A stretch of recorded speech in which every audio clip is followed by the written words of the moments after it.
Shalom to the 12 tribes of Israel scattered abroad and believers in Yahushua Messiah, the King of Israel, the King of the world. Welcome, guys. Hi, I'm Pastor Dave Sain, Senior Shepherd here at Living Manna. We're back. We're back. I know it's been a while, but we are back. It is Friday night. We're hanging out. We're going to have a discussion, talk about the things of Abba. So I was looking so forward to today. I really was. All day long, I've been looking forward to it, of getting together. Brother Max has actually been kind of sick, and so I was didn't know if he was going to be able to make it, but he's pushed through, and so here we are tonight to talk about some of the hidden things, at least the things that have been hidden. It's not even that they're hidden. It's kind of like we've been lied to about a lot of this stuff. But Abba's opening up our eyes, and we're going to talk about those things tonight. So here with me is Brother Max. Hey, man. Shalom. Hey, shalom. Good to see you, buddy. Good to see you. Yeah, you sound a little hoarse there. Yeah. It's all Olivia's fault. Yeah, after we went to camp, everyone knows we dropped off Olivia in North Carolina. We stayed there for a week. She went to Camp Mashiach. And then, of course, you know how it is. Once one kid gets sick, all of them did. So, yeah, we've been battling whatever it is. But I think it's on the other side of it, so I'm starting to get better. I'm glad to see you. I'm glad that you were able to make it tonight. Either way, I was gonna if you weren't gonna come tonight, I was gonna do a study or something, just because I know everybody's kind of looking forward to Manna or some sort of discussion. But thank you for being here. I really appreciate it. I know you're fighting through the coughing and the hacking, but thank you so much. I really appreciate it. No problem. Love it. And my that's the whole thing too. I missed it too. It's been 5 weeks. I know. That's what I shared with you yesterday. I was like, regardless, unless I'm literally can't even sit up, I'm not going to do it. But Yah's good. So here we are, man. But I missed you, buddy. It's been a while. Yeah, it's been a while. It's been really jam-packed full of activity these last 5 weeks. I mean, between the wedding and then just everything that can go wrong, did go wrong, and is still going wrong.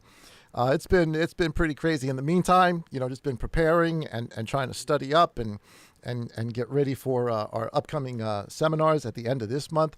So we're going to talk about the calendar. I got some just some crazy information to share with everybody. Good stuff, really, really good stuff. But also stuff that's gonna really make people think. So did you not just to go back a little bit? Did you get your plumber's license or? Oh my goodness! Right? I think you got the hours in. I've done so. Yeah, I could join a union at this point with all the plumbing I've been doing here, plumbing and spackling and you name it. You name it. Jack of all trades. Was he the jack of all trades, master of none? That's funny. That's definitely been me. But man, I'm glad we're back. We got a neat conversation for tonight, guys. We're having a really, really bad thunder, lightning, rainstorm here. I'm hoping no lightning strike blows out a transformer or something. So if everything just all of a sudden in an instant goes black and we're not there, the resurrection did not happen. You're good. You're good. Right. The resurrection did not happen. It's not the 7th month yet. We're good. But if it does go black, but if it does, that would still be scary. That'll still be scary. Yeah, I'll be stuck in a room with no air conditioning. Yeah, that'll be a lot of fun. That'll just be like another shoe coming down. Yep.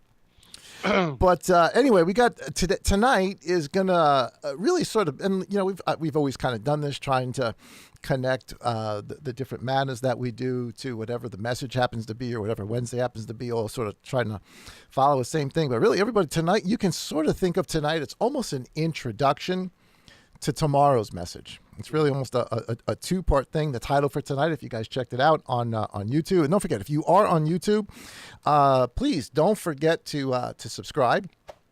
Hit that button and be subscribed. You can hit the bell. You're notified each time we go live. Be part of LMC. Don't forget to give us a shout out in the chat section. We want to know where you're watching from.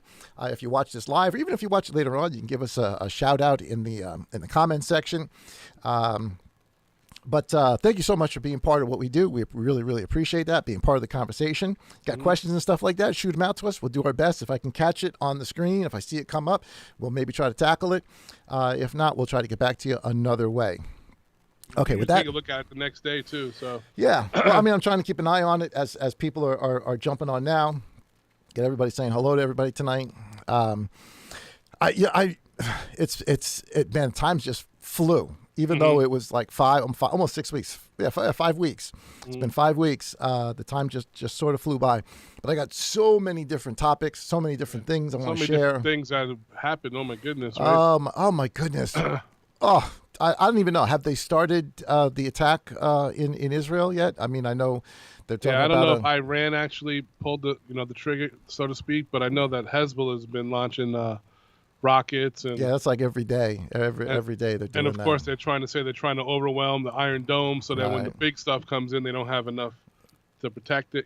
Yeah, it's a mess. It's an absolute mess. What's going on there, and it's gonna lead to World War III. I mean, if it keeps going the way it's going, and you got people like Lindsey Graham today going out and saying, we need to go pre-attack Iran. Yeah, and you don't got to be a politician to realize Netanyahu was just here the other day. Oh yeah, met with got permission. Yeah, he got permission. He got permission. He got the money, and he got the weapons. That's even an even bigger issue. He got the money. He got the weapons to go ahead and go into Hezbollah. But America knows that this is gonna has the great potential of bringing in Iran. There are the neocons on the Republican side, and you've got remember when it used to be that Democrats were against war. Yeah. Right? They were once protesting war, peace. Not anymore. Nope. Not anymore, man. Not anymore. They all want war. They all want war because they make money. They make money. Yeah. And then there's that other rabbit hole, right? You go into war, they can stay in power. There's a lot of other things. Oh, yeah. There's so much. Man, so much has gone on in the 5 weeks that we've been away. From the assassination. Oh, my goodness. I don't even want to go down it because it's so upsetting, but that is so scary to see what really happened. And when you see, I don't want to even go there, but I know. I've really tried to stay neutral politically. I mean, it's hard. It's hard, but I'm really not. I don't look at as Trump as like so many people. I mean, I've seen so much stuff on TV, even from the Hebrew community, looking at him as like the Messiah. The savior of No, he's not. Would I rather have him?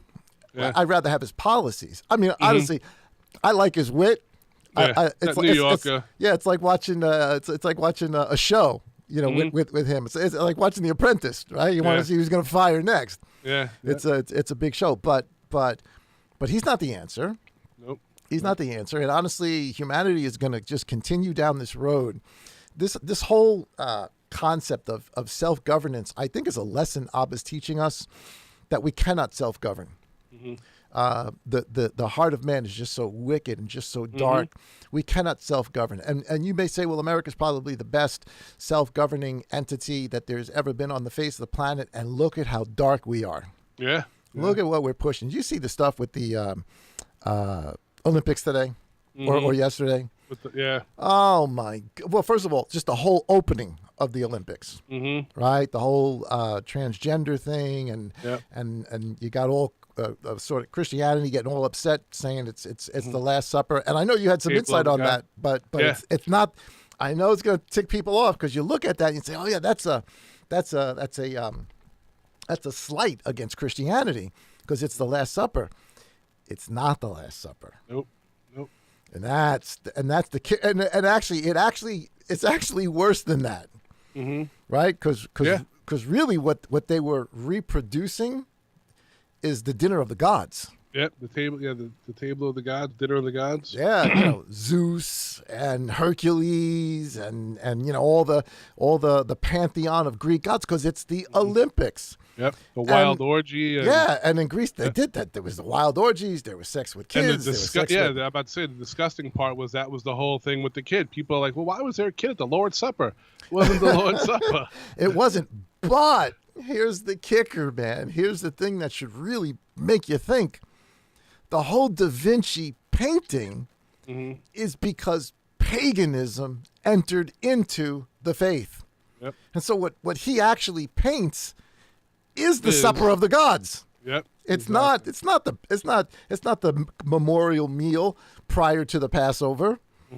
It's a depiction of Messiah and the disciples in place of the Greek gods. Yep, Exactly. So, you got people all over the world that are getting pissed off and upset. And I get that. I really do. I get that because most of us just don't know this stuff. Yeah, and you can track that right back to Acts 15, the beginning steps when they told them to stop having it was the pagan prostitute sex at the temple when they would go to these pagan, right?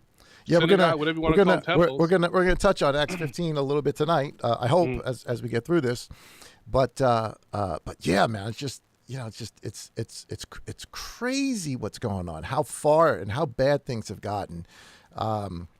This whole the whole boxing thing was just how you can have men and women. I mean, it's accepted like it is the magnification of the concepts of Sodom and Gomorrah. Except now it's all over Europe, it's all over France, it's all over in America, it's all over the WHO, it's all over the whatever organization, the NATO. It's everywhere. It's absolute. And now the guy that was the boxer was from Algeria, a Muslim nation. Dude, how's that guy even alive? Yeah, right. To compete. Yeah, he probably lives there in France. Doesn't even go back. I'm sure he doesn't go back to Algeria. How are you going to go back to Algeria? And you realize how much the American decay of morals and ethics and just our compromise and our fight against what Father has given to us as a standard. How hard that fight is, that we are exporting that everywhere around the world. Yeah. Everywhere. And you see it. They see it. It's everywhere. Unfortunately, with the false light to the world. It's unfortunate. It's unfortunate. But, man, the world is upside down. The world's going crazy. And I guess, what's going on in Israel right now is a good sort of jumping off point here to get into this conversation for tonight, because within Christendom, as we, in all the years that, we did studies and I was learning, all the different things that church teaches you about end times, et cetera, et cetera, et cetera. There's been two basic concepts that have sort of ruled the Christian thinking from the time of Rome and its early inception, all the way up to the modern Christian world, probably about the last 100 years or so, maybe a little bit longer than that. It's sort of changed. It's flipped. In the beginning, the concept and the idea, right from about the 2nd century to the 3rd century, right into the 4th century, was that Father is done with the Jews. Yeah. They are a despicable, we hate them. They're dogs. They're all the, when you begin to read all the things that the early church fathers write about the Jews, it's as racist can get. Yeah. It's terrible. It's bad. Go ahead. I want to say before we get deeper, we were just watching an episode of Little House on the Prairie. We have Roku TV, so we don't have real TV. And the episode was when Nellie, the daughter, gets married, and she marries Percival, who's his real name is Isaac. He's Jewish, and she's pregnant to have a baby. So his parents come from New York, and Harriet, the Olsons that own the mercantile, she is so racist. The whole episode, she is just dogging them. These Jews, how they look, and it's so sad because even in that time, everyone hated them. They hated the Jews. It's been that way. Yeah. The Messiah said the sword is going to be against them. That's it. Yep. And it has, just throughout all the history. So we've gone through a majority of Christian history. Not just Christian. It's Muslim. It's Christian. It's Buddhist. It's Hindu. This hatred of them. They are a subset of people, and the church world moved away from them. And the concept was Father's done with them. He's now picked the church, meaning, i.e., the Gentile church, to take its place, and Father's done. Well, time goes on. We're talking about a long time. Time goes on, and then close to the turn of the century, in the 1900s, as we're getting into the 1900s, the thought process or the theology changed because Jews started. Jews never really left the land. The majority obviously did. They were scattered, but there were always Jews in that land. Yeah. Small amount. They were killed and persecuted and almost wiped out, but they were still there. Then sort of the concept changes to that Father, yes, is dealing with the Gentiles now, but and this is where when the whole concept of rapture comes in, and the doctrine and the teaching of that at some point Father's going to be done with the Gentiles, and he's going to take the Gentiles away. He's going to take the church away, and then he's going to turn his eyes back to Israel, and then save Israel. And so that's why today you've got so many Protestant, charismatic, Baptist, whatever name you want to think of, that are we went through it, we lived through it, that are so pro-Israel because we're looking at them as sort of the barometer to Bible prophecy. Yep. Because if they're being reestablished, then that means Messiah is coming, and that means he's going to come and he's going to save Jerusalem, and rapture is going to happen, and end times and market, and all of that stuff is going to happen. Yeah. This is a totally side note, but I don't think even when you read Zechariah, I don't think Messiah when Messiah does return, he's not coming back to save Jerusalem. Mm-mm. He's not coming back to save Israel. Mm-mm. I think he's coming back to wipe it out, and not just Israel, all nations, right? Because it says when his feet touch the Mount of Olives, what happens to Jerusalem? Yeah, it's gone. It's wiped out. It's gone. It's gone. He's coming back to wipe everything out, not to save it, not to establish what was Jerusalem as, because it was the mother of all harlots. But totally different thought. Just I wanted to say that popped into my mind. So another message for another day. So you got those two schools of thought. One, a more ancient one, God's done with them, forget about them, they're dogs. Another, God's reestablishing them. Now we got to look to them. And of course, we're looking to the temple. We're looking for a red heifer, everything that's happening now and the wars. And I'm not saying that it's not important. It is important because, my goodness, we're talking about World War III. Right? We're talking about a major conflict that is no doubt going to infect or affect the United States, not just the United States, Europe, everybody. Right? Europe, Russia's into it, China's. I mean, the world is so volatile as it is. And again, everybody's looking to Trump to save this thing. He can't save this thing. We're already down a trajectory, and he may be able to slow it down a little bit, but we're moving down a trajectory. However, here's really the issue.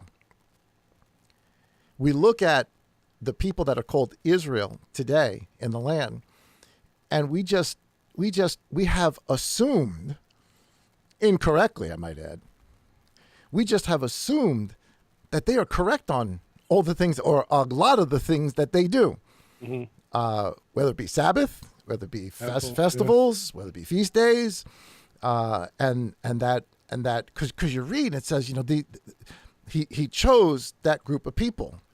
He chose them to be the example, to be the lesson to the world.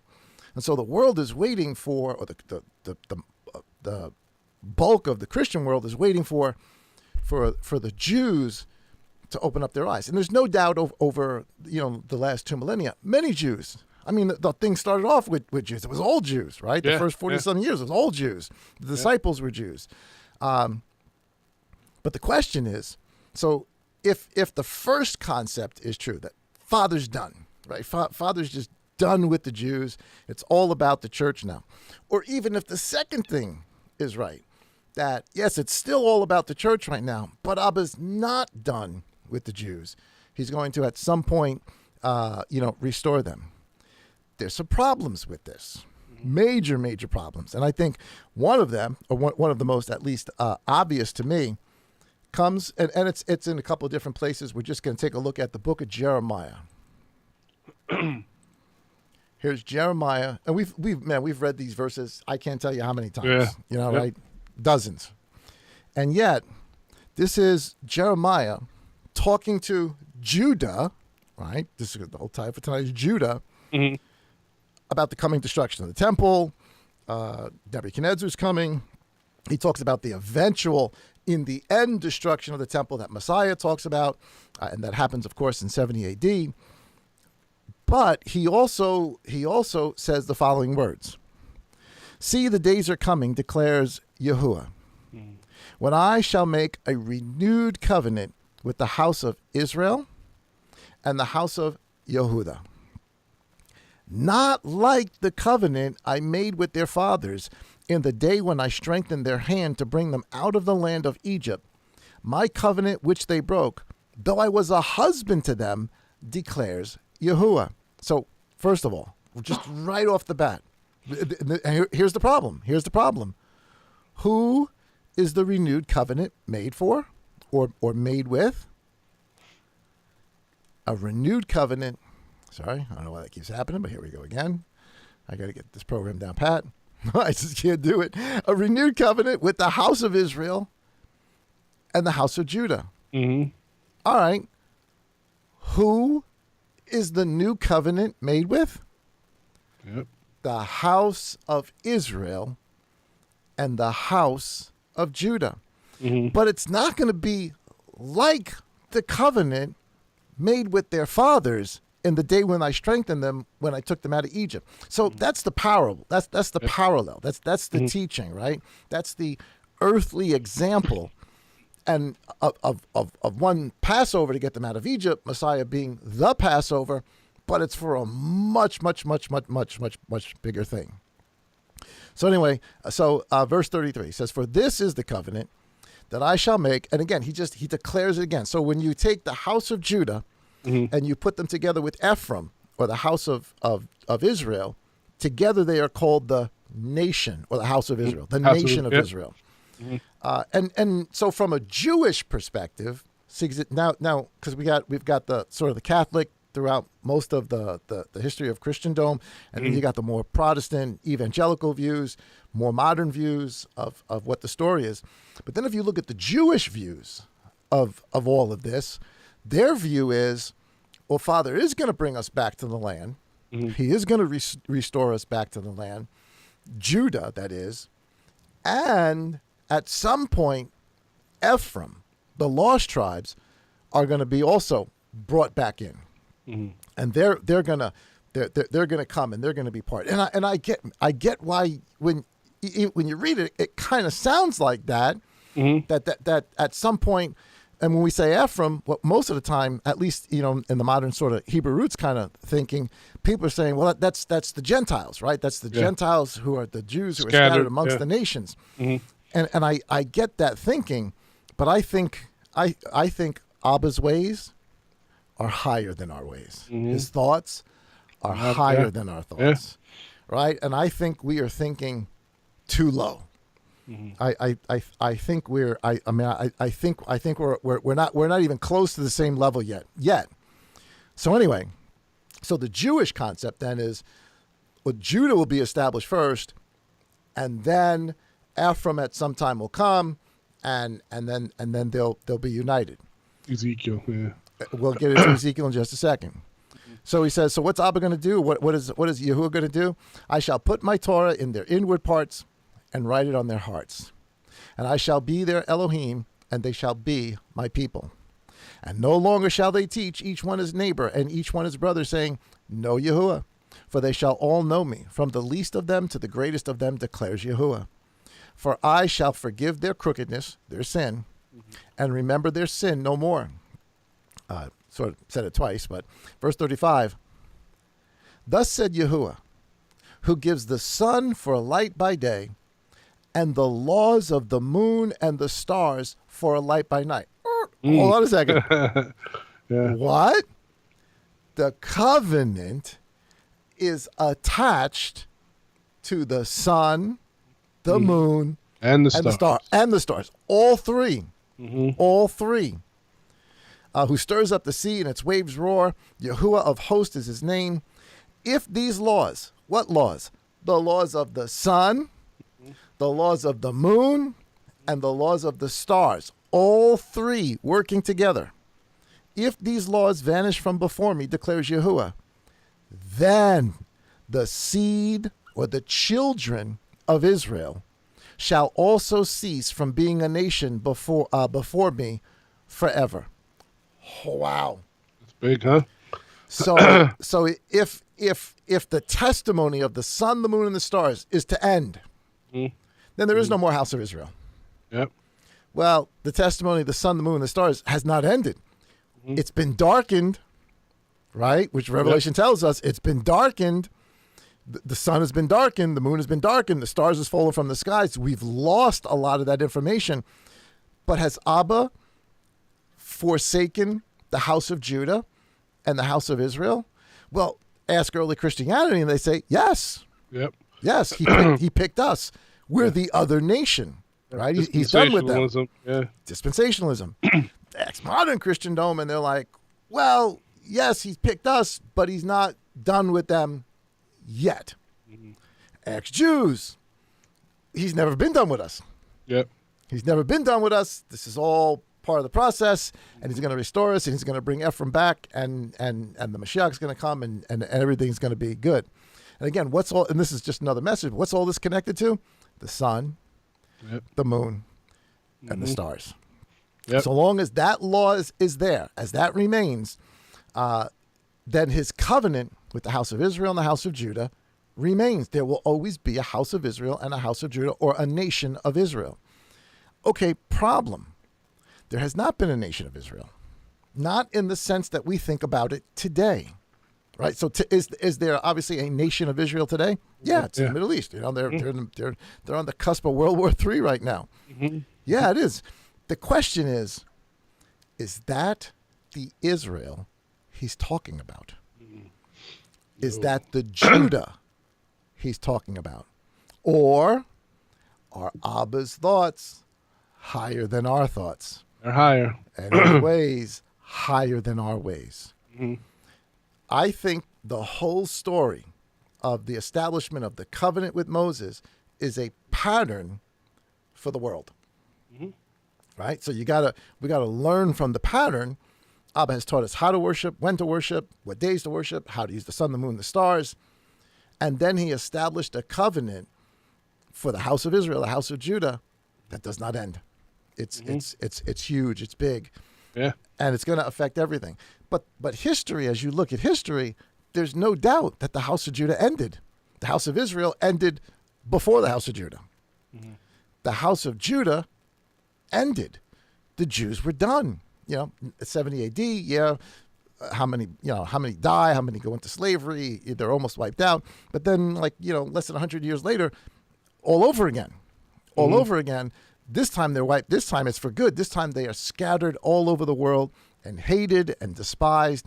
And it is that way, throughout history, wherever they go, the sword is against them, whether it's Russia, whether it's Spain, whether it's Britain, whether it's France, it does Germany, wherever they go, there's just this dark cloud over them.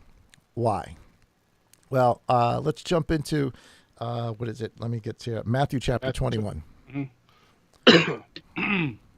I know we're going around the mountain here, but everybody just follow with me, and hopefully this will make sense to you in just a moment. Oh, somebody put up there, when Israel is born in a day. Good point. Israel is born in a day. But it's not the Israel you're thinking about. It's not the Israel most of us have been taught about. Again, Abba's ways are higher than ours. So here's Matthew chapter 21, which of course is the whole parable of the vineyard. What verse are you going to start? I'm going to start all the way down at verse 41 through 44, because everybody knows the parable by this time, I hope, right? He comes, he doesn't get fruit, sends prophets, they don't get fruit. Finally, he says, I'll send my son. And then what do they do to the son? They kill the son, right? The people of the vineyard. I'm sorry, I'm probably making people dizzy scrolling through here, but I just want to get to verse 41. All right. So the Messiah asks them, therefore, when the master of the vineyard comes, what shall he do to those farmers? You can pick it up at verse 41, because here's their answer. said, "He will bring those wretches to a wretched end." They replied, "And he will rent the vineyard to other tenants who will give him his share of the crop at harvest time." And Yahushua said to them, "Have you ever read that in the scriptures, the stone that the builders has become the cornerstone? I'm sorry, the stone the builders have rejected." Oh my goodness, my eyes are blurry here. "The stone the builders rejected has become the cornerstone, and Yah has done this, and it is marvelous in our eyes." Yeah, right down to verse 44. Yep, just my phone went out. And then 43, correct? Yep. "Therefore I tell you that the kingdom of Elohim will be taken away from you and given to a people who will produce its fruit." Stop there for a second. Yep. What was Abba going to do? And I think this is why the early, the Roman church looked at this and said, "Oh, he took it away from them, and he's giving it to another nation." It says another people, another nation. We're that other nation, so it's not about them anymore. They're dogs, they're dirty, they're vile, they're devils, etc., etc., etc. He's worried about us now. Yep. And you look at that and says, well, okay, it's going to be taken away from you, meaning the leaders of Jerusalem, meaning what was called Israel in that day, or Judah in that day. The kingdom is going to be taken away from them. Let that sink in for a second, guys. The kingdom has been taken away from the Judah that we're reading about right here. Yep. So why, oh, why in the world would we think that the Judah that is here today can teach us about the kingdom? Yeah. Tell us about the Mashiach.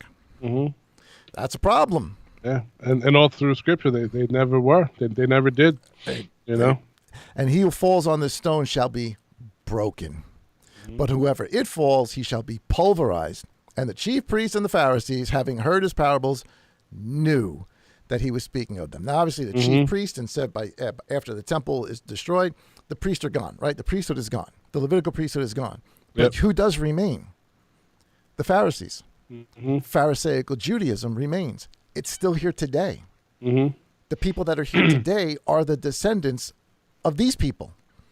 Pharisaical Judaism, to whom the kingdom has been taken. Oh, wait a minute. So how can Father take, or Mashiach talk about Father's going to take the kingdom away from Judah, and yet the whole purpose of the new covenant, or the renewed covenant, is to keep covenant with Judah and Israel. And more than that, to make them one. And so long as there is a sun, a moon, and a stars, and the story that they tell exists, there will never cease to be a nation of Israel or a nation of Judah. So how do you square that circle? Yeah. How do you know? How do you answer that? How do you make sense of that? Justify that, especially as history has just gone through. We say, well, there's always been Jews in every country. Yeah, but they were Russian Jews, or they were British Jews, or they were Spanish Jews, Polish Jews, or just they were in whatever culture that they were in, and even in the culture they were in, yeah, they might have been separate, but they were part of that culture. There was no nation. There was no people, and they certainly did not represent the kingdom of Elohim. Now, I'm not saying Roman Catholicism did either. They didn't.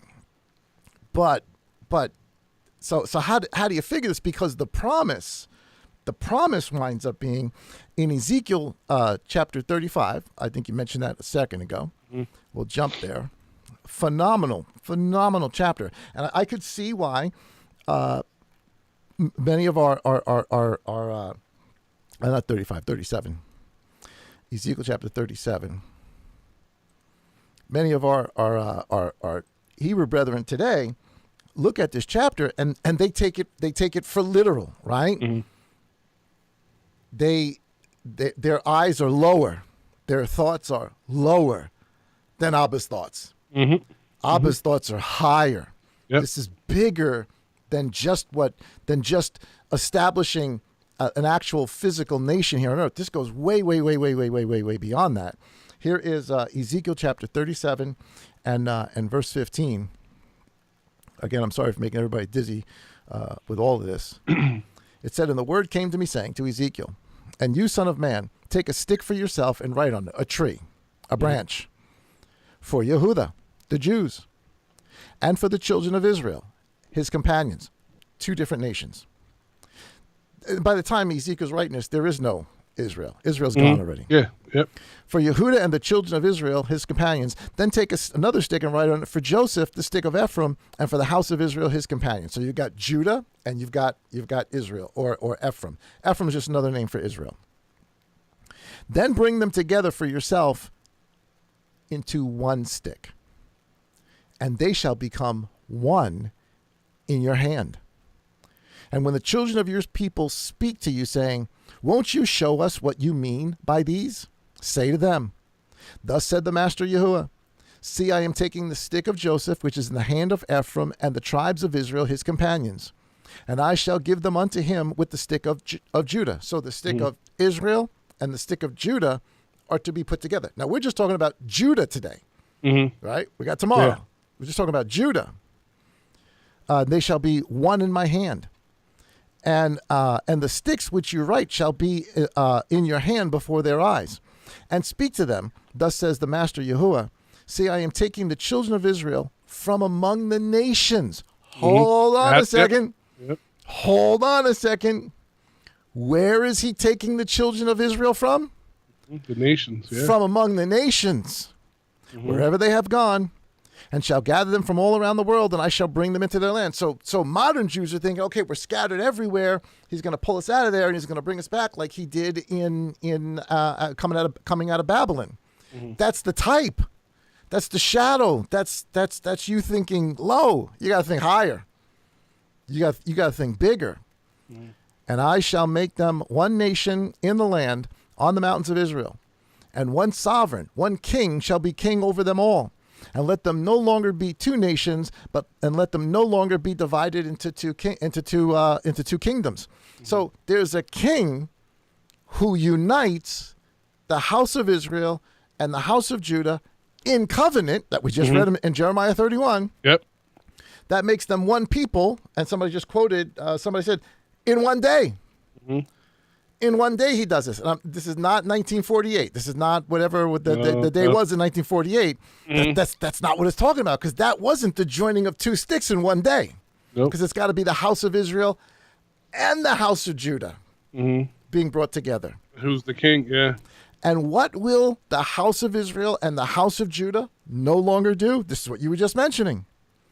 Yep. They shall no longer defile themselves with their idols, with the dinner of the gods. Yep. Nor with their disgusting matters, the sexuality, all the stuff that came with it. Nor with any of their transgressions, the drinking of blood, the eating of pork, all the rest of that stuff. And I shall save them from all their dwelling places in which they have sinned, and I shall cleanse them. Well, what king, what sovereign came to do this? Yep. Mashiach. And he did it in a day. Yeah. He did it in a day. On a stick. On a stick, he brought both houses together. Not what we think, in a much, much bigger sense. And they shall be my people, and I shall be their Elohim. And Dawid, my servant, is king over them, meaning the son of David. And they, again, what's the title of the Mashiach? Or one of the many titles of the Mashiach, son of David.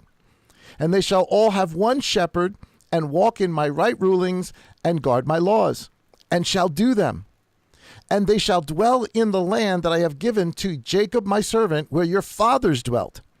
And they shall dwell in it, they and their children and their children's children, forever.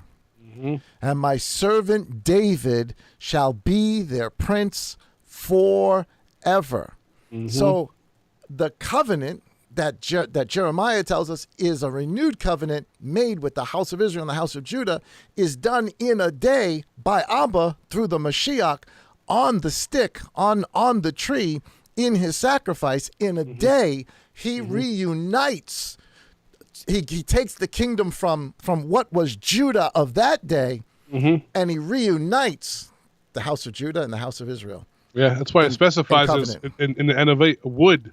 The stake. Yep. Yeah. And I shall make a covenant of peace with them as an everlasting covenant with them, and I shall place them and increase them and shall set my set-apart place in their midst. Well, what's going to happen? What's going to happen when Mashiach finally does return? He's going to establish a kingdom.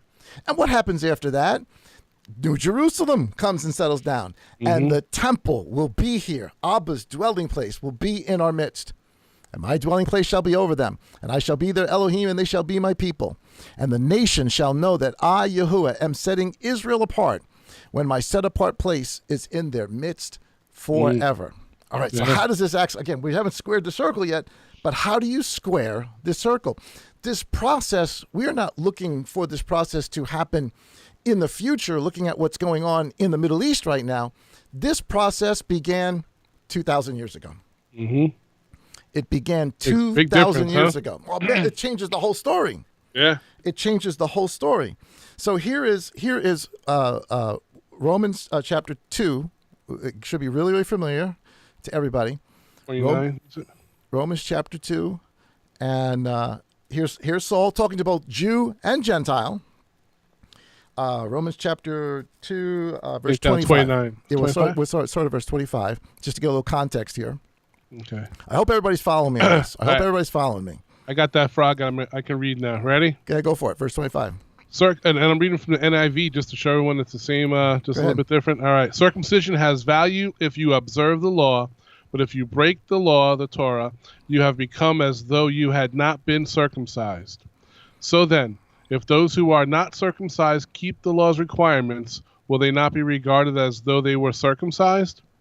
And the one who is not circumcised physically and yet obeys the law will condemn you, who, even though you have the written code and circumcision, are a lawbreaker.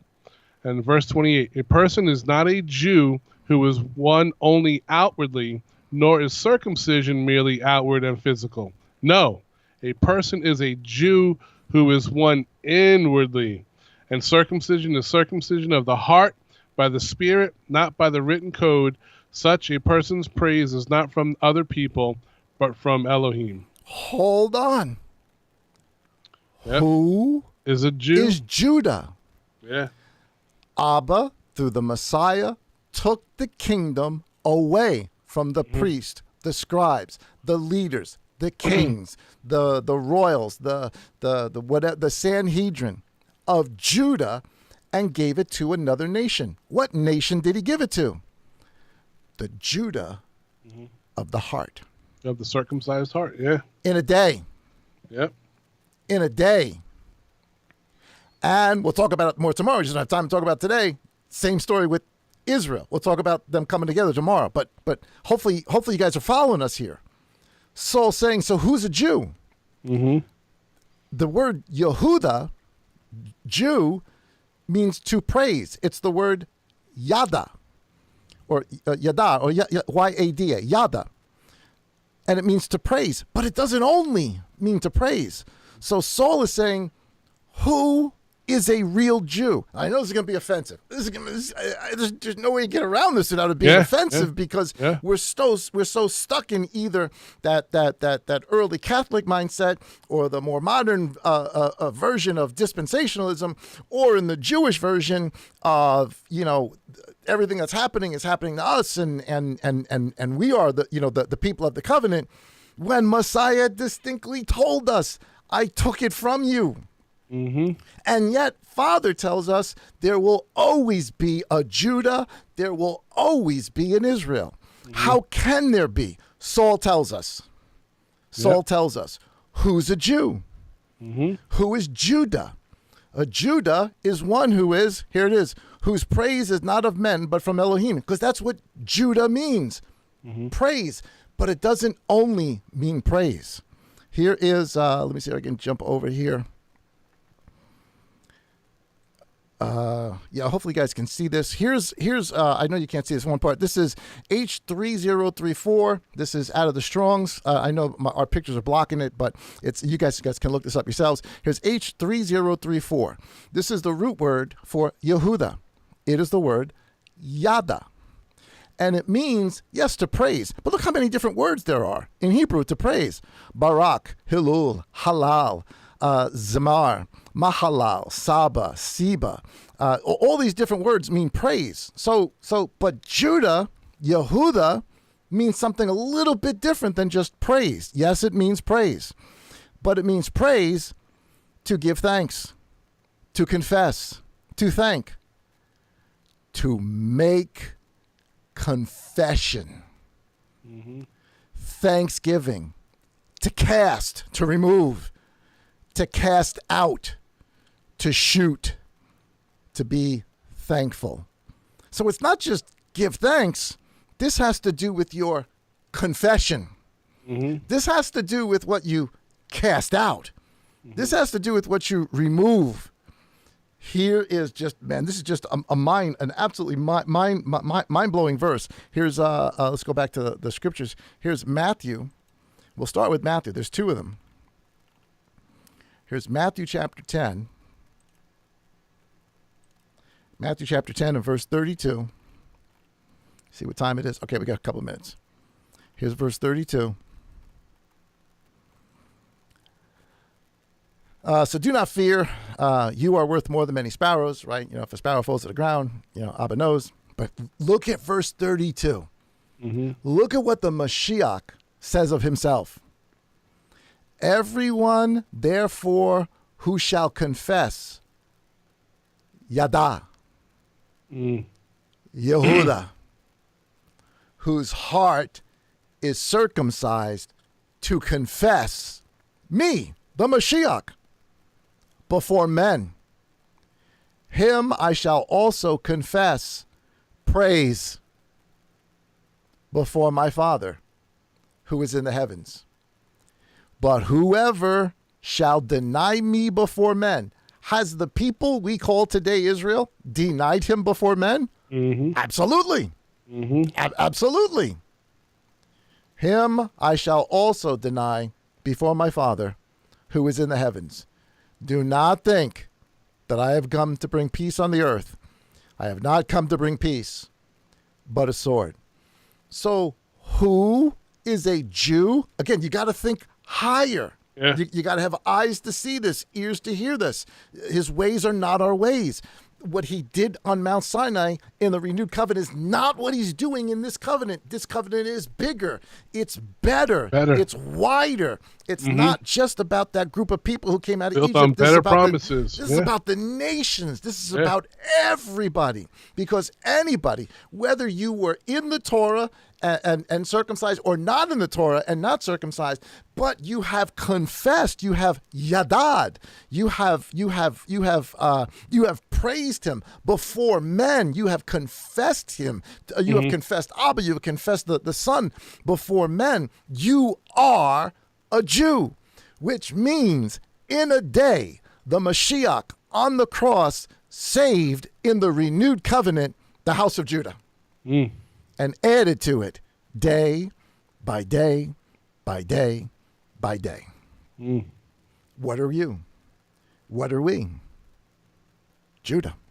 Man, I know. I know that's offensive. I get it. I know.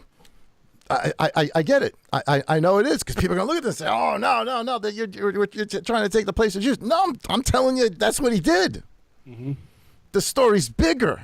And the Jew, the Yehuda, the people of confession are, well, the people who confess him. If you do not have the Son, you cannot have the Father. Period. You cannot have the Father if you do not have the Son. That's right. Period. So if you've got the letter of the law and even the circumcision of the law, it doesn't make you a Jew. Yeah. We have to get rid of that mindset of just thinking it's, well, I'm Puerto Rican. No. It's not. To be a Jew isn't where it's just that ethnic. It's not an ethnic thing. Yeah, exactly. We've made it an ethnic thing, but it's not an ethnic thing. Nor is it something that, the way we just change definitions today, you just identify as. It doesn't work that way. Yeah. Your heart has to be circumcised to want to obey and confess, Yada, Yehuda, to be a Yehuda before men. Yep. That's what it means to be a Jew. And it doesn't matter if you were circumcised in the flesh on the outside or not. Or not. Because it's about the circumcision that starts in the heart. Here is Luke chapter 12, almost the same exact verse, but I just want to give it to you so you guys can see it. This isn't the only time the Master says this. Here's Luke chapter 12 and verse 8. And let me get there real quick. So here we go. And I say to you, everyone who confesses me before men, Yada, the son of Adam, shall also confess him before the messengers of the son of Adam shall also confess him before the messengers of Elohim. So before the angels, he's gonna praise us. Well done, good and faithful servants. Right? Yep. But he that has denied me, who's denied him? Well, Islam's denied him. Hindus have denied him. Yep. Sikhs denied him. Catholics changed him, made him a Greek god, the dinner of the gods. And Judah of this day and today deny him. But he that has denied me before men shall be denied before the messengers of Elohim. And everyone who shall speak a word against the son of Adam shall be forgiven him, but he who blasphemes against the set-apart spirit who shall not be forgiven. We just did a message on that just recently. All right. So you put this all together, and the story then becomes, because we're not even getting into Israel yet. We'll get into Israel tomorrow. Who's Judah? Here's Acts chapter 15. These are our last verses for today, guys. So I know we went through a lot. But it's been like 5 weeks, man. We're just, I know, that was quick. We're full to the brim here, man. We got so much stuff we want to share with you guys. Yeah. Sorry, I was a little bit quiet today, guys, but well, you're still you're sick. We get it. And I can talk. I do that for a living. I can talk.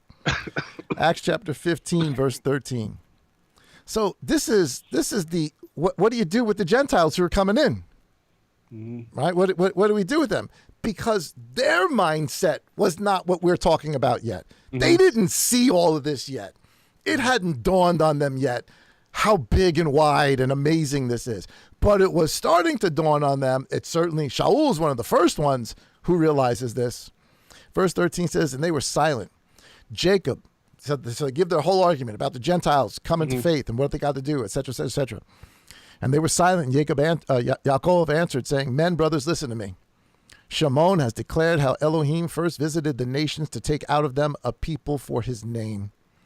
And the words of the prophet agree with this, as it has been written. After this, I shall return and rebuild the temple, the booth, the tabernacle of David, which has fallen down. What fell down of David? What booth? What tabernacle of David fell down? In his son, the house of Israel splintered from the house of Judah, and the house of Israel fell down, and eventually the house of Judah fell down. So he's saying, how is Abba going to rebuild the two houses? With the Gentiles. Yep. They're Jews. They're Jews in heart. They're Jews in circumcision. And I shall rebuild its ruins, and I shall set it up, so that the remnant of mankind shall seek Yahuwah, even all the nations on whom my name has been called, says Yahuwah, who is doing all this, who has made this known from old. So see, they're saying, oh man, we're getting this now. We're realizing, oh my goodness, this has been the story the whole time. We just didn't see it. So what's their judgment? Therefore I judge that we should not trouble those from among the nations who are turning to Elohim, but that we write to them. This is right out of Ezekiel 37. This is right out of the two branches that come together. What are you supposed to do? Stop the idols, stop whoring, stop eating what's strangled and from blood, doing all the temple stuff that you've been doing. That's exactly what Ezekiel 37 said, that Abba is going to do to his people as he brings them both together as one people. And we're just talking about one half of them. We're talking about Judah. Tomorrow we'll talk about Israel. From ancient generations, Moshe has in every city those proclaiming him, being read in the congregations every Sabbath. So start here, Yep. and every Shabbat, you're going to learn more and more and more and more and more. The nations, as they come in, will learn more and more and more. So when did this happen? In one day. He took the kingdom from one nation, and he created another. It just so happens the nation he created is called Israel and Judah. One nation. Yep. And it's been being put together for 2,000 years. And it's being put together now.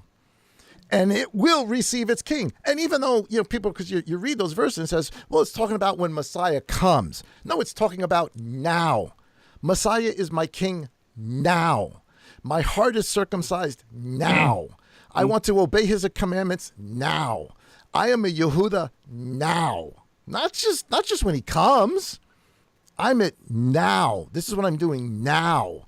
The process of the joining of the trees is now. The one tree, the one branch that everything is tied into is Mashiach, who is called that branch. The Samek. What's the star? I forgot the star's name. Speaker. He is the speaker. He is the branch. He's what joins the two houses together. Right. So, wow. That's huge. Yeah. That's not what we were told, bro. This has nothing to do with Roman Christendom for some 1,700 years, nor does it have anything to do with dispensationalism. Yeah. Nor does this have anything to do with the literalism of Judah, who despises Mashiach. This is bigger. Yep. This is better. Right. Still based on the same instruction, the same feast days, all of that. All of that's all true. All of that's supposed to be written in our hearts now. But the story is bigger. Yep. The story is much, much bigger than we ever thought. Isn't that crazy? Yeah, that is good, man. A little different perspective, right? Yeah. I'm glad that I was able to make it so we can have this discussion. It's big. Definitely not what we hear. No, You know? this is not what we hear. This is not. So when it talks about Abba will build a highway in Isaiah, to bring them all back, and it names the places of how you return to Jerusalem, an actual highway. But that's you're thinking small. You got to think bigger. What's the highway? What's the way? Mashiach. Yep. And we're not waiting to walk the way. We're walking the highway now. Yep. We're walking the way now. We're going through the process now. The two sticks or the two separate peoples are being joined together now. Right now. Not in some future time. Now. So all of a sudden, all those prophecies mean something totally different. Totally different than we ever thought before. Wow. Man, looking forward to tomorrow. Yada, yada, yada, yada. Yeah. Yeah, so tomorrow we'll talk about Israel. Tomorrow we'll talk about Israel. Tomorrow we'll put the two sticks together, and we'll find out who Israel actually is. So join us tomorrow, guys. That's it, man. Yeah. That was fun. That was, man. Yeah, I was looking forward to that. All day long I've been looking forward. Man, this stuff's like bubbling up in me. Like, I can't wait to share this stuff. That's awesome. We got so much crazy stuff to share. So much good stuff. Yep, Abba's good. He is. He is. Yeah, I missed this. It was I tell you, the past 5 weeks I didn't know what to do with myself on Friday night, even though we were away. You always feel like that something's missing, Yeah. I know. Well, I hope you feel better, bro. I really do. We'll get you talking more next time. But I just appreciate you even being here. Just to come on. Hopefully you guys appreciated that too, and hopefully you got something out of tonight. And so bottom line, you know what it is? You are Judah. Yep. You are Judah. Doesn't matter what your background is. Doesn't matter. You're Judah. If your heart's circumcised, if you yada, if you confess, you're Judah. Yep. That's who you are. Uninwardly. That's wonderful. That is a good one. All right, man. Well, it was a pleasure speaking with you tonight, buddy. You too, brother. You too. Sounds like the rain stopped, the thunder and lightning stopped, and we didn't black out, so we're good. There you go. Now, if it happens to be in the 7th month on the first day that we're doing this and it blacks out, that's a different story. That's a different story, right? But we're looking forward. We'll have one before we go, but we're looking forward to the seminar in a couple of weeks, right? A couple of weeks at the end of this month. And that'll be. I'm still getting it together. Got a lot of stuff. I'm trying to simplify it, and yet give the depth of it so that everybody can sort of wrap their minds around. Obviously, there's gonna be discussion. We're gonna go, after we do whatever the presentation is, we'll have time for back and forth. But I'm just gonna try to make the case for it. Yeah. Like and we do with whoever everything. is listening, whether it's now or in the near future, you can watch the seminar on the app. So download the app, the LMC app, if you don't have it, and it'll be broadcasted on there, correct? Yes. I think what we're going to wind up doing is the first seminar we might broadcast on YouTube on that Saturday. Mm-hmm. And the second seminar we might do in the fellowship area downstairs. We'll still broadcast, but probably not on YouTube, probably directly to the app. Okay. And then we could always post it on YouTube later on, but the second one will be directly towards the app. And again, we're going to do the actual seminar. We are definitely going to have some time for questions and answers. I know people are doing their own research and stuff, and trying to figure this thing out. It's not about being right. It's about being accurate. That's right. And I did have a couple of questions from some people. Just toss it out there. Is there a possibility of doing some type of Zoom where people can come on so they can ask questions? That's possible maybe the second day. Okay, for the Sunday? If we're doing it in the fellowship area, but that's not my area of expertise. I got to talk to PM about that, see if that can actually be done. But I know that we're going to need like a moderator because I know people can raise their hand on there and then submit a question. Yeah. And But I'll talk with him, see if that is doable. We'll let everybody know ahead of time. But at very least, you'll be able to at least join in and watch, and we'll go from there. But this is important stuff. We're getting closer and closer to the truth. That's right. That's what matters. We're becoming perfect, right? We're becoming holy. We're walking in that way, a highway of righteousness. That's right, brother. All right, man. I love you, man. All right, shalom, buddy. Have a great evening. Give all the little ones a hug and a kiss from me, and we'll see you sometime this week. Thank you. You too, brother. Peace, bro. Bye-bye. All right. Well, I hope that you guys enjoyed that. Again, don't forget to subscribe. Hit that bell if you did. Hopefully, you got something out of it. Look up the verses. Go read them all over again, and just ask Abba. Abba, give me eyes to see, ears to hear. Think bigger. The story is bigger. It's based on better promises, which are all based on the original instruction, but it's much, much bigger than we could ever imagine. It's also wonderful. It really is wonderful. It's amazing how everything is working out exactly the way Abba said. So don't be fooled by all the stuff that's going on. Don't think a red calf's got to come for Messiah. Forget that stuff. That's not to say it's not important what's going on there. It is. It's going to affect the whole world, and it's going to affect us economically, physically, militarily, but just in all sorts of different ways. I don't want the world to be at war, but we can't stop what's coming. What's going to come is going to come. The master's in control, and that's it. That's sort of the bottom line there. But in the meantime, guys, enjoy the rest of your evening. Thank you so much for hanging out with us tonight. And we'll see you tomorrow morning at 10:45 for our weekend service. Guys, have a great evening. Shalom.